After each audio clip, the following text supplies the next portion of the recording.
तो let's start. Last अपन ने पढ़ा था सेलों का संयोजन। सेलों का संयोजन दो प्रकार का, श्रेणी क्रम और समांतर क्रम संयोजन। श्रेणी क्रम संयोजन मैंने आपको कल डिस्कस किया था, ठीक है।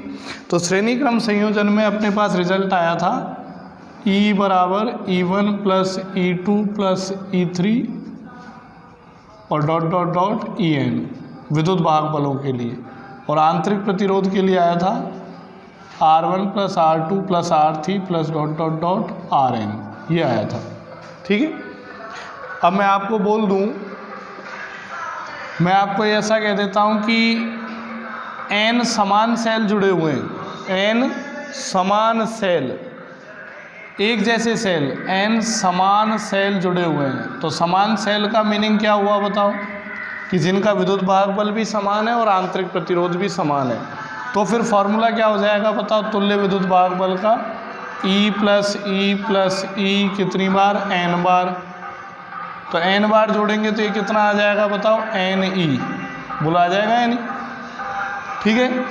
और तुल्य आंतरिक प्रतिरोध निकालें तो R प्लस R, ये भी n बार, तो ये कितना आ जाएगा, R डैश बराबर NR, बोलो आ गया यानी।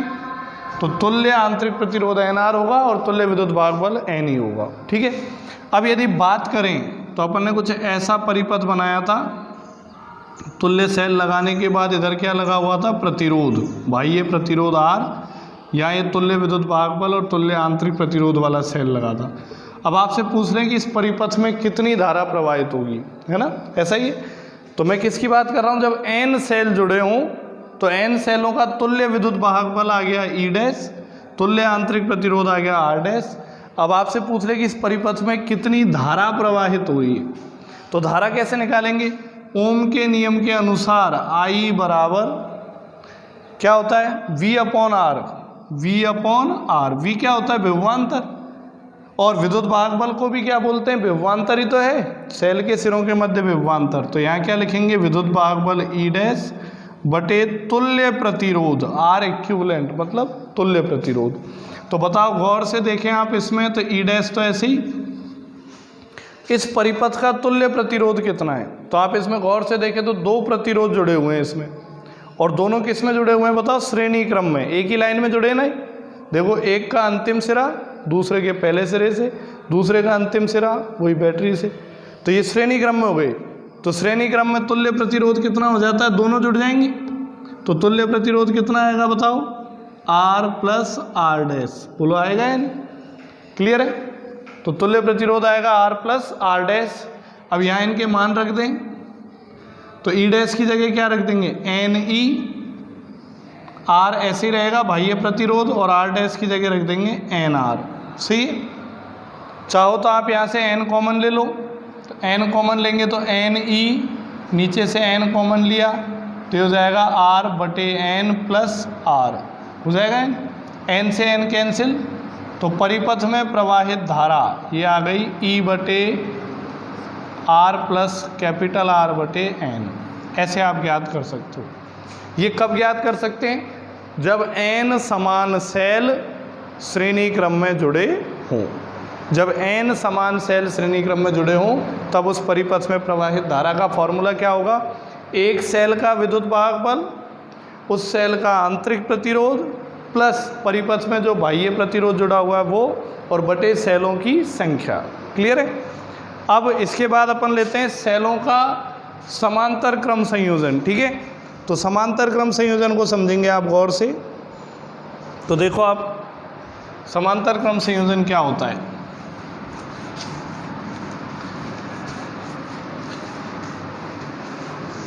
आज का टॉपिक लेते हैं समांतर क्रम संयोजन, पार्श्व क्रम संयोजन, समांतर या पार्श्व क्रम संयोजन, समांतर या पार्श्व क्रम संयोजन, ठीक है। तो लगाएं, तो देखो मैंने आपको 3 सेल लगाए ऐसे, ये पहला सेल है, सेल का चिन्ह ये होता है, इसके सिरों पर विभवांतर को अपन E से व्यक्त करेंगे, और सेल के अंदर प्रतिरोध उत्पन्न होता है, सेल के अंदर जो विद्युत अपघट्य भरा होता है उसका प्रतिरोध आंतरिक प्रतिरोध कहलाता है आर। तो ये पूरा सेल का सिंबल है, सेल का प्रतीक है, ठीक है। एक सेल तो ये ले लिया, दूसरा सेल मैंने ये ले लिया, और तीसरा सेल मैंने ये ले लिया। ये 3 सेल लिए, इसका विद्युत वाहक बल E2 R2, इसका विद्युत वाहक बल E3, आंतरिक प्रतिरोध R3। 3 सेल ले लिए, तीनों को समांतर क्रम में जोड़ना है। तो समांतर क्रम में कैसे जोड़ेंगे बताओ? ऐसे, यूं, ये तीनों को हमने समांतर क्रम में जोड़ दिया, ठीक है। अब तीनों सेलों से विद्युत धारा प्रवाहित होगी, सेल से विद्युत धारा मिलती है।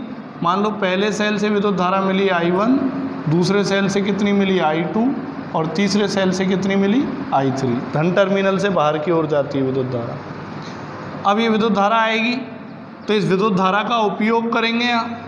उपयोग मतलब या तो बल्ब लगाओ या फैन लगाओ, कुछ भी, कोई भी विद्युत युक्ति लगाएंगे तो उस विद्युत युक्ति का कोई ना कोई प्रतिरोध होगा जिसे अपन बाह्य प्रतिरोध बोलेंगे R। R क्या है बताओ? बाह्य प्रतिरोध, ठीक है। तो ये धारा इसमें काम में आ जाएगी, ठीक है। अब ये तीनों धाराएं आएंगी, जुड़ के कितनी हो जाएगी? ये capital I1 plus I2 plus I3 कितनी हो जाएगी? Capital I। यहाँ से प्रवाहित होगी तो इधर से वापस भी कितनी जाएगी? Capital I। क्लियर? अब समांतर क्रम संयोजन क्या होगा आप समझना। एक सिरा ये है और एक सिरा ये है। पहला सेल भी इन दोनों सिरों के बीच में जुड़ा है, दूसरा सेल भी इन दोनों सिरों के बीच में जुड़ा है, तीसरा सेल भी इन दोनों सिरों के बीच में जुड़ा है। तो मान लेते हैं इन दोनों सिरों के मध्य विभवांतर कितना है बताओ? V। दोनों सिरों के मध्य विभवांतर कितना है बताओ? V, ठीक है। कोई दिक्कत? तो आपको मैंने फार्मूला बताया था इस विभवांतर का, इसको क्या बोलते हैं? टर्मिनल वोल्टा। सेल के सिरों के मध्य विभवांतर जब सेल किसी परिपथ में जुड़ा हो, उस विभवांतर को क्या बोलते हैं? टर्मिनल वोल्टा। तो टर्मिनल वोल्टा का फार्मूला बताया मैंने लास्ट लेक्चर में। तो क्या था टर्मिनल वोल्टा का फार्मूला? V बराबर E माइनस IR, यही बताया था। जैसे आपके पास ये सेल है, इस सेल का आंतरिक प्रतिरोध R है, विद्युत वाहक बल E है, और इसमें I धारा प्रवाहित हो रही है। तो बता इसके सिरों के मध्य विभवांतर कितना होगा? तो V बराबर विद्युत वाहक बल E, और फिर ये प्रतिरोध के कारण विभव पतन होगा, विभव में कमी आएगी। कितनी कमी आएगी? ओम के नियम से IR। कितनी कमी आएगी बताओ? IR। तो ये फार्मूला मैंने आपको कल बताया था टर्मिनल वोल्टा के लिए, ठीक है। अब देखो आप, ये टर्मिनल वोल्टा लगाई। अब यदि पहले यहाँ पे I का मान निकालें तो I के लिए फार्मूला क्या हो जाएगा? I के लिए तो ऐसे लिख लो, एक बार इसको प्लस में ले आओ, IR को इधर ले आओ प्लस में, V को माइनस में ले जाओ, E माइनस V। तो I बराबर क्या आ गया? E minus V upon R आ गया। तो ये फार्मूला आपको ध्यान रखना है, I बराबर E minus V upon R। अब पहले सेल के लिए करें, प्रथम सेल के लिए, प्रथम सेल के लिए। तो पहले सेल में देखो धारा कितनी प्रवाहित हो रही है? I1, विद्युत वाहक बल E1, आंतरिक प्रतिरोध R1, लेकिन सिरों के मध्य टर्मिनल वोल्टता कितनी है? V, ठीक है। तो देखो I1 बराबर E1 माइनस V बटे R1, सही है पहले सेल के लिए। इसी प्रकार दूसरे सेल के लिए लिखें तो I2 बराबर E2 माइनस V बटे R2। ऐसे ही तीसरे सेल के लिए लिखें तो I3 बराबर E3 माइनस V बटे R3। तो तीनों सेलों में प्रवाहित धारा अपन ने ज्ञात की, I1, I2 और I3। अब बात करें कुल धारा, तो कुल धारा कितनी आएगी बताओ? I बराबर I1 प्लस I2 प्लस, ये कुल धारा आ जाएगी, तीनों को जोड़ेंगे अपन तो I बराबर E1 माइनस V बटे R1, E2 माइनस V बटे R2, E3 माइनस V बटे R3। बोलो आ गए? अलग अलग बटे करके छोड़ो इनको, E1 बटे R1 माइनस V बटे R1 प्लस E2 बटे R2 माइनस V बटे R2 plus E3/R3 minus B/R3 हो गया। समझे आप? अब आगे देखो कैसे जोड़ेंगे। पहले वाले पदों को जोड़ें तो याद आएगा E1/R1 है ना, प्लस E2/R2 और प्लस E3/R3 आ गया। और दूसरे पदों को जोड़ें तो दूसरे पदों में से माइनस V कॉमन आ जाएगा, माइनस V। तो माइनस V कॉमन आ गया तो क्या बचेगा, 1/R1, 1/R2 और 1/R3, यही बचेगा। ठीक है। अब हम बात कर रहे हैं कि ये तीन सेलों का जो संयोजन है, इस संयोजन के लिए तुल्य सेल निकालना है। तुल्य सेल समझते हो आप कि इन तीनों सेलों को हटाकर यदि इनकी जगह एक ही सेल लगा दिया जाए तो वो सेल वही काम करेगा जो ये तीनों मिलके कर रहे हैं। ठीक है। तो आप ऐसे कल्पना करो कि इसके लिए अगर तुल्य परिपथ बनाएं तो तुल्य परिपथ कैसा बनेगा। देखो ये बाह्य प्रतिरोध तो ऐसे ही रहेगा R, ठीक है। और यहाँ पे इन तीनों सेलों को हटा के क्या लगा देंगे बताओ, एक ही सेल लगा देंगे। तो इन तीनों सेलों को हटा के एक ही सेल लगा दिया। इसका विद्युत वाहक बल मान लेते हैं E और आंतरिक प्रतिरोध मान लेते हैं R। लेकिन लगाया तो उन्हीं सिरों के मध्य है ना, उन्हीं दोनों सिरों के मध्य लगाया, तो इसके सिरों के मध्य विभवांतर कितना रहेगा बताओ, V रहेगा। और यही टर्मिनल वोल्टा का फॉर्मूला इसके लिए लगाएं तो इसके लिए टर्मिनल वोल्टा का फॉर्मूला क्या रहेगा, इसमें मान लेते हैं धारा कितनी जा रही है, I। एक ही तो परिपथ है तो I धारा जाएगी, ये वाली I तो जाएगी। तीनों को हटा के एक ही लगा दें तो उसमें कितनी धारा प्रवाहित होगी, I। तो टर्मिनल वोल्टा का फॉर्मूला इसके लिए लिखें V, E, R और I के लिए, तो यही फॉर्मूला तो आएगा V बराबर E माइनस IR, आएगा या नहीं। तो फिर I बराबर कितना आ जाएगा, I बराबर E माइनस V/R। तो यहाँ पे अपन I की जगह क्या लिख सकते हैं, इस I की जगह पे E माइनस V/R, बोलो ऐसा लिख सकते हैं क्या, क्लियर है। इसको अलग अलग बटे कर दो अब आप, तो इसको जब आप अलग अलग बटे करोगे तो क्या मिलेगा बताओ, इसकी जगह पे अलग अलग बटे करें तो E/R माइनस V/R। तो यहाँ पे अपन ने लिख दिया E/R माइनस V/R, क्लियर। अब यहाँ लिखेंगे दोनों पक्षों की तुलना करने पर, दोनों पक्षों की तुलना, ऑन कंपेयरिंग बोथ साइड्स, दोनों तरफ कंपेयर करें तो देखो आप, ये पहला पद है इसका और ये इसका पहला पद है, दोनों क्या होने चाहिए, बराबर। अगर ये दोनों पक्ष बराबर है तो पहला पद बराबर होना चाहिए। तो मतलब E/R बराबर क्या होना चाहिए, E1/R1 प्लस E2 और प्लस E3/R3, एक तो ये होना चाहिए। समझे आप समीकरण, एक तो ये होना चाहिए। तथा दूसरा क्या होना चाहिए, देखो माइनस ऐसी V अपनी जगह है तो इसकी तुलना करें, शेष जो बचा तो शेष इधर क्या बचा, 1/R, और इधर शेष क्या बचा, 1/R1, 1/R2 और 1/R3, क्लियर है, समझ आया आपके। तो एक ही ये रिजल्ट आ गया दोनों पक्षों की तुलना करने पर, ठीक है। तो ये था आपके पास समांतर क्रम या पार्श्वक्रम संयोजन। सबसे पहले डेफिनेशन क्या होगी कि सेलों का ऐसा संयोजन जिसमें प्रत्येक सेल के सिरों के मध्य विभवांतर समान हो। सेलों का ऐसा संयोजन जिसमें प्रत्येक सेल के सिरों के मध्य विभवांतर समान हो, क्या कहलाता है बताओ, समांतर क्रम संयोजन कहलाता है, ठीक है।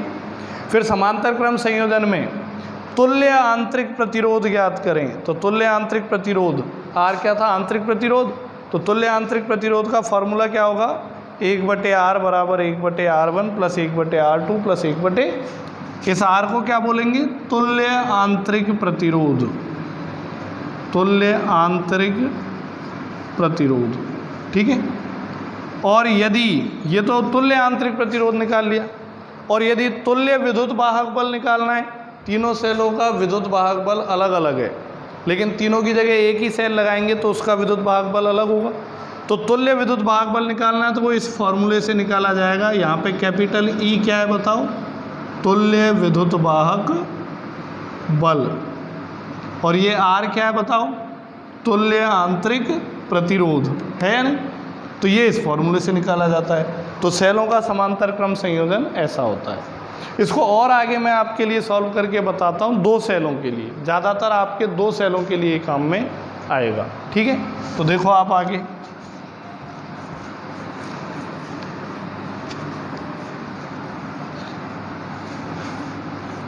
देखो, मैं बोलूँ यदि n सेल जुड़े हों, n सेल, पहले n सेलों के लिए लो, तो n सेल जुड़े हों तो प्लस में क्या हो जाएगा EN/RN, और यहाँ पे भी प्लस में क्या हो जाएगा 1/RN। क्लियर है।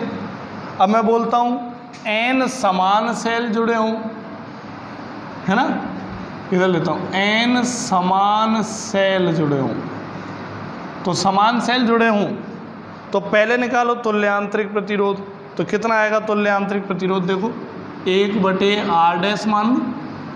तो ये सब समान है, n समान सेल जुड़े हैं तो आंतरिक प्रतिरोध भी समान होंगे और विद्युत भाग बल भी समान। सेल का आंतरिक प्रतिरोध भी एक जैसा होगा और विद्युत भाग बल भी। तो यहाँ पे क्या लिख देंगे 1/R plus 1/R plus 1/R dot dot dot कितनी बार, n बार, है ना। n बार जोड़ेंगे तो ये कितना हो जाएगा n/R। उल्टा कर देंगे तो R' बराबर कितना आ गया R/n।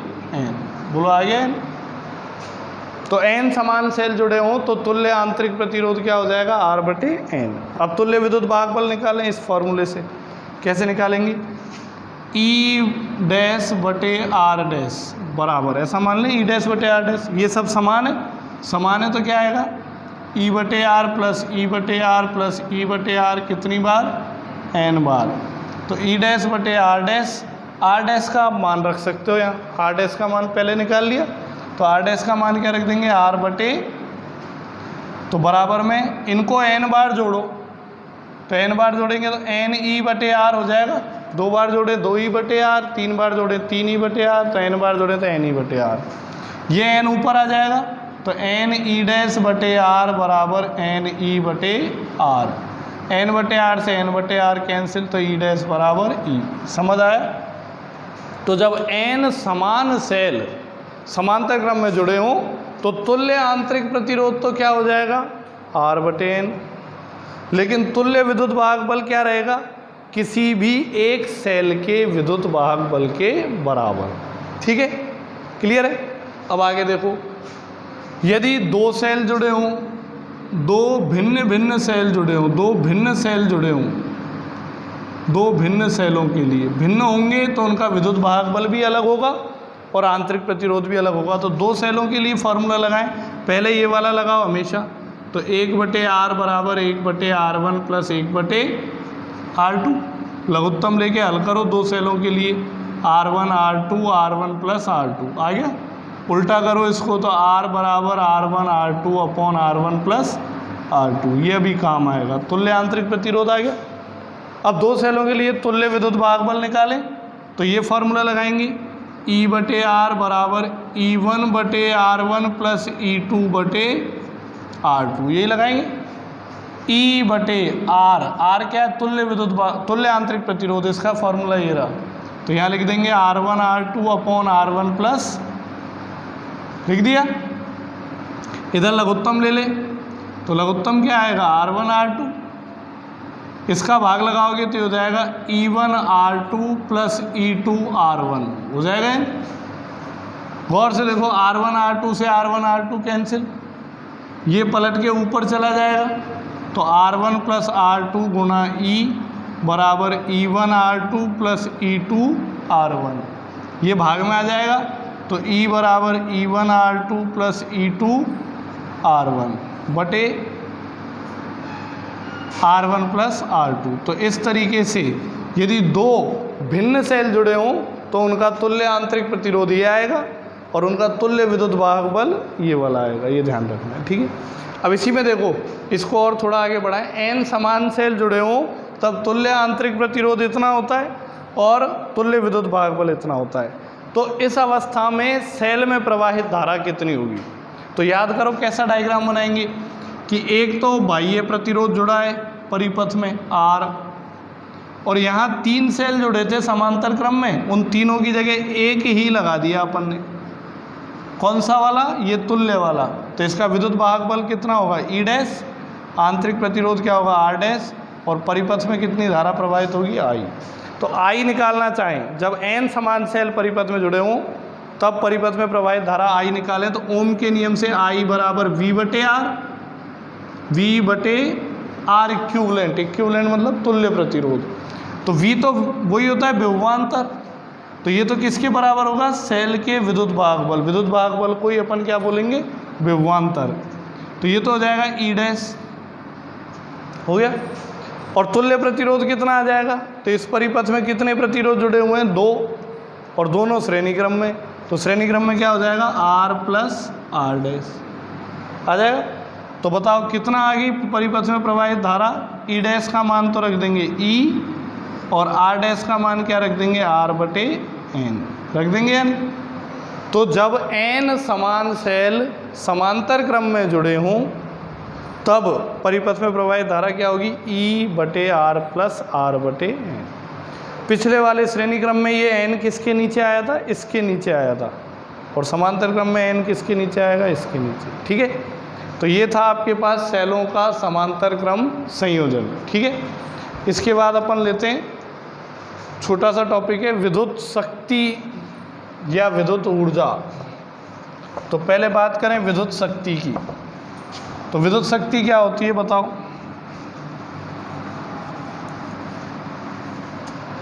आपने पढ़ा है 10th क्लास में, कार्य करने की दर को क्या कहते हैं बताओ? शक्ति कहते हैं।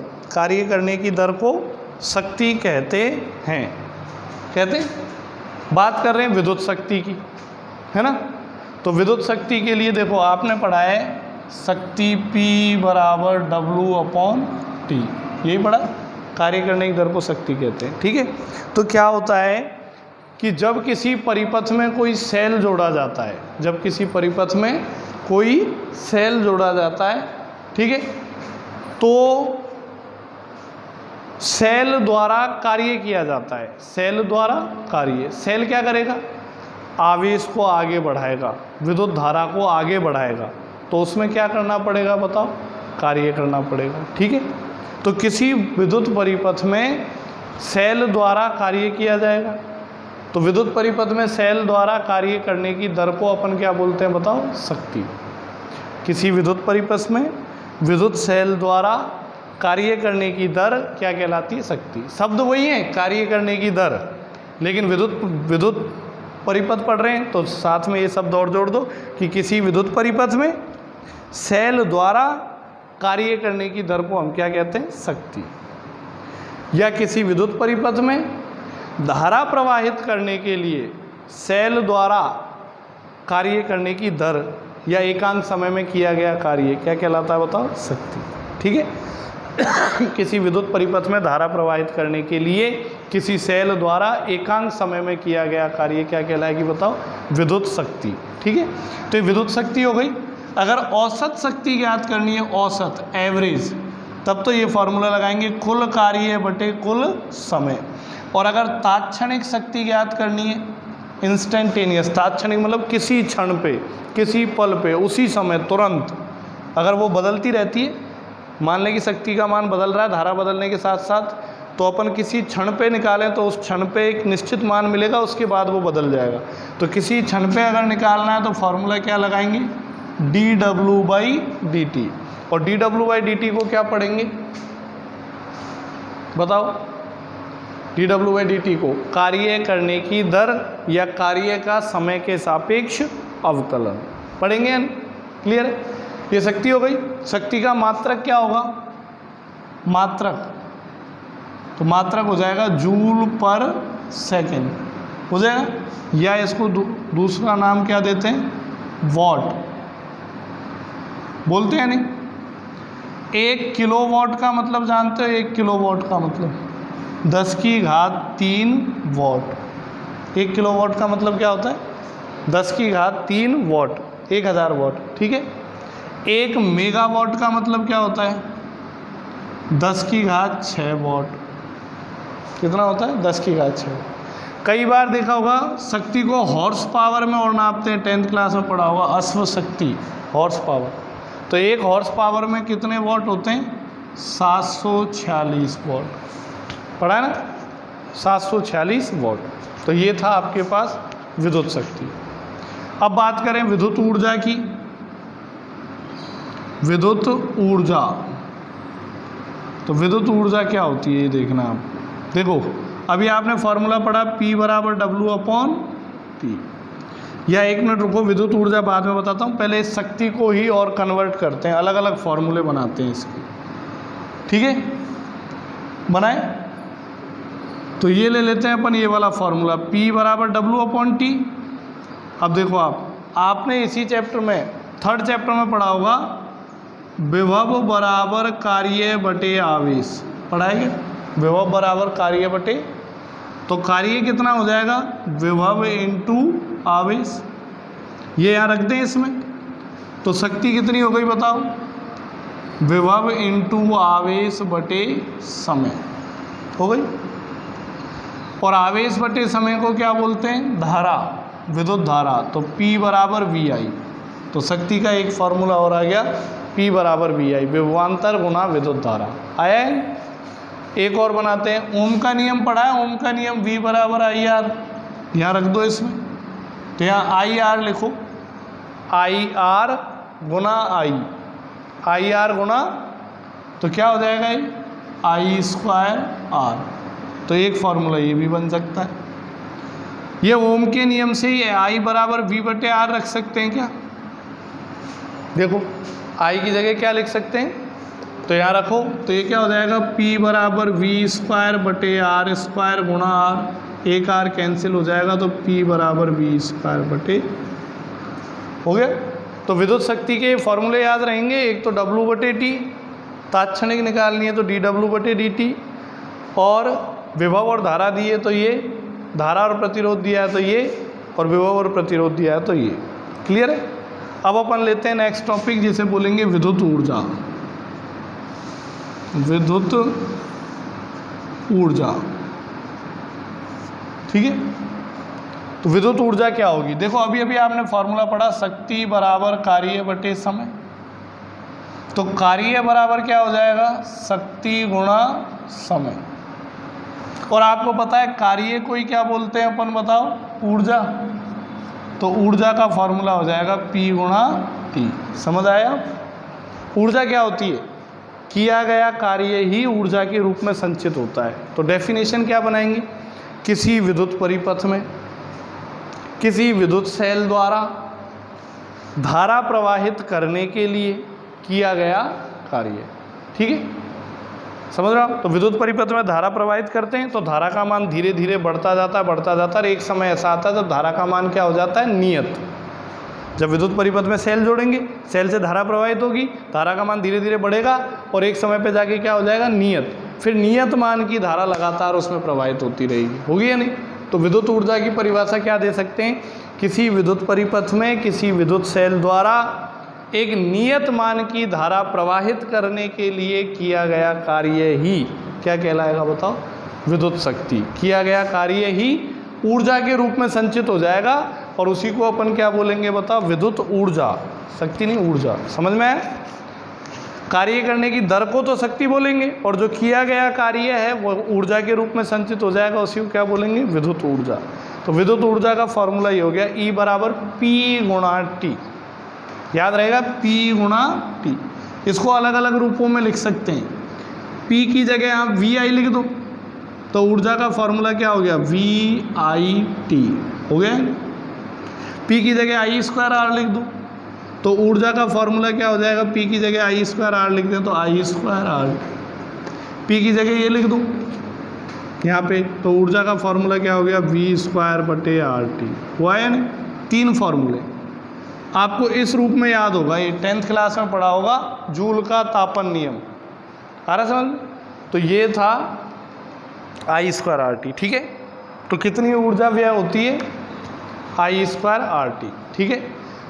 तो जब किसी सेल को किसी विद्युत परिपथ में जोड़ा जाता है तो धारा प्रवाहित करने के लिए कितनी ऊर्जा व्यय होगी I²RT। ये ऊर्जा ऊष्मा के रूप में बाहर निकल जाती है। जैसे आप पंखे की बात करो, जब अपन स्विच ऑन करते हैं तो हम पंखे को क्या देते हैं, विद्युत ऊर्जा। तो ये विद्युत ऊर्जा दो प्रकार की ऊर्जाओं में परिवर्तित होती है। एक तो यांत्रिक ऊर्जा, यांत्रिक ऊर्जा मतलब पंखे को घुमाती है, पंखे से काम करवाती है, तो ये क्या हो गई, यांत्रिक ऊर्जा। और दूसरी, अगर हाथ लगा के देखो तो पंखा गर्म हो जाता है, गर्म हो जाता है मतलब ऊष्मा ऊर्जा के रूप में ऊर्जा व्यय होती है, खर्च होती है। ठीक है, तो आपसे पूछा जाए कि कितनी ऊर्जा खर्च हो गई, पंखा चलाए कितनी ऊर्जा व्यय हुई ऊष्मा के रूप में, तो उसका फॉर्मूला क्या होगा बताओ, I²RT। क्लियर है, कोई दिक्कत इसमें, समझ आया यहाँ तक? ठीक है, ये है। अब इसमें देखो इसका मात्रक क्या होगा, ऊर्जा का मात्रक। तो ऊर्जा का मात्रक देखना आप, ऊर्जा का जो मात्रक होगा यहाँ से गौर से देखा जाए तो P × T। शक्ति का मात्रक क्या होता है बताओ, वॉट, और समय का मात्रक सेकंड। तो वॉट इंटू सेकंड क्या हो जाएगा बताओ, जूल। वॉट इंटू सेकंड क्या हो जाएगा, क्योंकि जूल पर सेकंड को क्या बोलते हैं, वॉट, जूल पर सेकंड को क्या बोलते हैं, वॉट। तो वॉट इंटू सेकंड क्या हो जाएगा, जूल। तो ऊर्जा का मात्रक क्या होता है बताओ, जूल होता ही है, वो तो फिक्स है। एक अन्य मात्रक और लेते हैं, अन्य मात्रक देखना क्या है, एक अपन ऐसे लिखते हैं वॉट इंटू आवर, ये भी तो ऊर्जा है। वॉट मतलब शक्ति और आवर मतलब समय, शक्ति को समय से गुणा करें तो क्या मिलेगी, ऊर्जा। वॉट इंटू आवर भी होता है। इसके आगे किलो लगा देते हैं, किलोवाट आवर, किलोवाट। तो किलोवाट तो किसका मात्रक हो गया, शक्ति का, और आवर किसका मात्रक हो गया, समय का। तो ये क्या लिखा हुआ है, शक्ति गुणा समय तो लिखा है, तो ये भी क्या है बताओ, ऊर्जा। लेकिन अगर इसको हल करें 1 किलोवाट आवर, तो 1 किलोवाट आवर का एक नया नाम दिया गया है। क्या नाम दिया गया है, एक यूनिट। क्या नाम दिया गया, आपके घर में बिजली का बिल आता है, कहते हैं 200 यूनिट आई इस महीने, तो वो यूनिट का मतलब क्या हुआ, एक यूनिट का मतलब है 1 किलोवाट आवर। मतलब आपने 1 घंटे में 1 किलोवाट शक्ति का उपभोग किया है, आपने 1 घंटे में 1 किलोवाट शक्ति का उपयोग किया है। जैसे एक महीने का बिल आ गया 200 यूनिट, तो 200 किलोवाट हो गया, मतलब पूरे 1 महीने में आपने कितनी शक्ति का उपयोग किया है, 200 किलोवाट पर आवर, मतलब प्रति घंटे में, मतलब हर घंटे में कितना किया आपने बताओ, 200 किलोवाट। या पूरे 1 महीने में कितना किया आपने, 200 किलोवाट। समझ रहे हो, ऐसा समझ के चलना है। ठीक है, तो देखो आप, ये यूनिट हो गई, तो आपको ध्यान रखना है ये ऊर्जा का मात्रक है, किलोवाट आवर, और अपना जो बिल आता है वो यूनिट या किलोवाट आवर के रूप में ही आता है। अब इसको जूल में बदलना चाहें तो जूल में कैसे बदलेंगे, बड़ा आसान है, 1 किलोवाट आवर या 1 यूनिट, इसको जूल में बदलना है। तो देखो किलोवाट को वाट में बदलेंगे तो किससे गुणा करेंगे, 10⁻³ से, ये तो आ गया वाट। और आवर को सेकंड में बदलेंगे तो किससे गुणा करेंगे, 60 × 60, ये सेकंड में आ गया।